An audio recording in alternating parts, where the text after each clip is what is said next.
Well, today is the deadline to file your taxes. Texas is one of 12 states that can use the IRS's new direct file tool to file taxes for free if you qualify.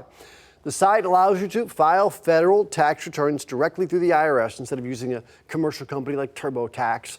People who are, again, eligible are those who have very simple W-2s, claim a standard deduction, and make $79,000 or less per year. We have more information on how to see if you're eligible to use it and where you can find AARP locations to help, because apparently we were just told a moment ago, the Eric Pointer told us that there are some locations that can still help today. Go to KVUE.com/links. And time, of course, is running out for people who have not filed just yet. But what happens if you don't file by the deadline today? Casey Decker with our Verified team has the answer. The deadline to file your taxes is April 15th, and some of our viewers wondered what would happen if they didn't file their taxes or filed them late. So let's verify. Is there a penalty for not filing your taxes on time? Our sources are the IRS, H&R Block, and TurboTax. The answer depends on whether you owe the IRS money. If you owe any taxes and fail to pay that money on time, the IRS will begin to charge you penalties. Every month, those penalties continue to rack up, and you're also charged interest on top.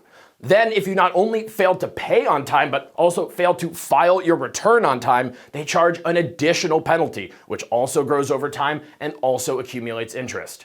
And if you owe state taxes, your state might charge you similar penalties as well. So yes, there are penalties for not filing your taxes on time. But what if you don't owe money to the IRS? What if you're due a refund? In that case, there is no penalty for not filing, at least not from the IRS. But if you don't file, you can't get that refund, so it's sort of a self-imposed penalty. With your Verify, I'm Casey Decker. And if you've already filed your taxes, your refund could be right around the corner, or maybe you already spent yours like a month ago, right? When you get your refund, depends on if you filed your taxes online or by mail. The IRS says if you filed it online, obviously it's quicker. You get your refund about 3 weeks after. If you did it by mail, it'll take you closer to a month to get your refund back. And you had to buy a stamp. So, you lost both ways.